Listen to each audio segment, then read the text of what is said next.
Okay, so the next thing is yielding the rib cage.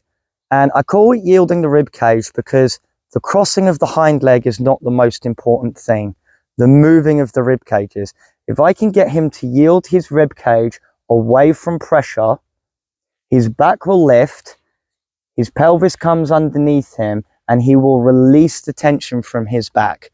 He will also start to work in a correct fashion, which is from the back to the front, rather than from a head down position back, which doesn't work, just puts them more on the forehand. So some of the points to note about this is that it wants to be done on as straight a line as possible, and you want to be pushing where your leg's going to be. So if you imagine where your leg is going to come down and sit neutrally, wants to slide back a little bit for yielding of the rib cage. So this is where we want to build up the button.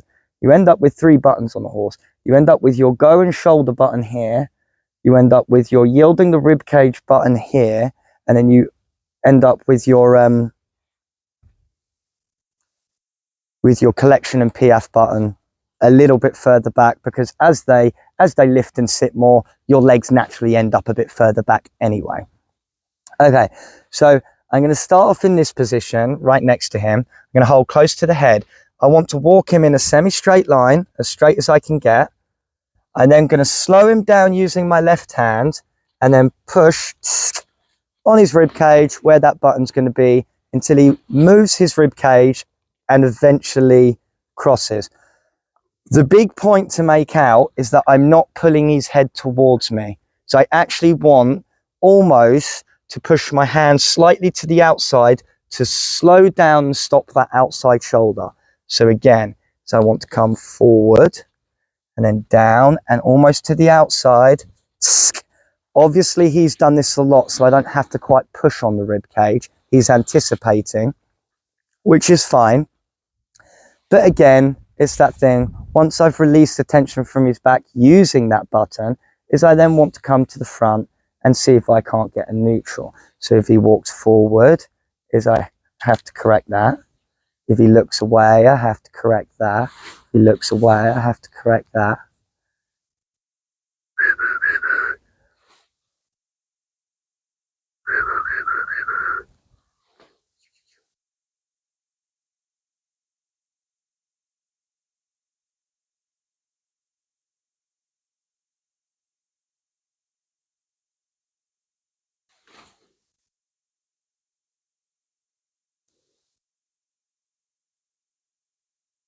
And this is the patience game.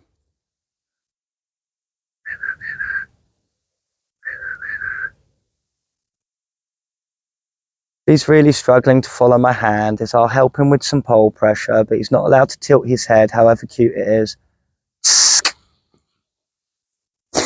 And then the way it looks on the other side is exactly the same thing. That I'm going to walk him in a straight line. I slow him down. I almost move my hand to the outside, stop that shoulder from drifting too soon. I don't want him to be over on that outside shoulder.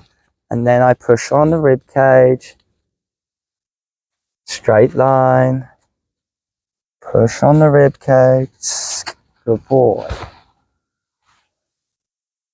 And then back to neutral.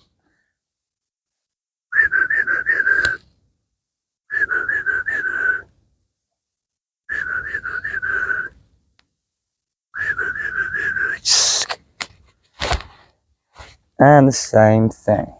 I'm going to walk him forward. See how my hand goes to the outside.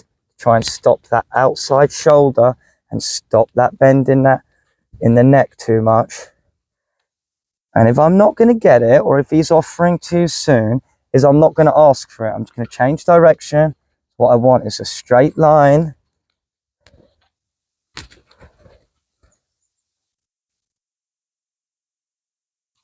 There we go.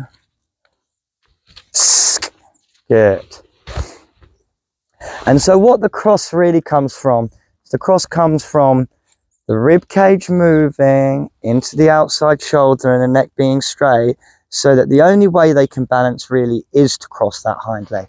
The importance of this is it brings the inside hind leg under, which brings the pelvis under, which allows them to push off their outside hind over their back and lift through the thoracic sling. So it's a really good exercise to do physically, but the big idea about it is make the pressure really clear, but the release clearer, and the neutral afterwards the most clear thing.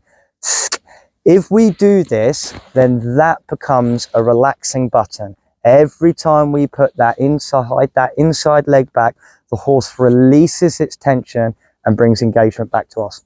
So it's really about, we've got a very fresh horse here that's not done anything in a little while.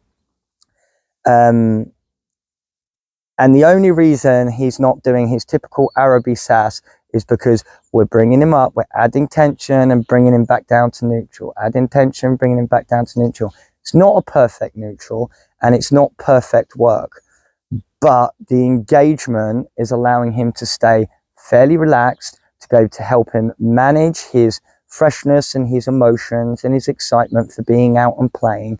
And slowly we get a more and more relaxed horse. Over a day or two, he'll be back to his old self.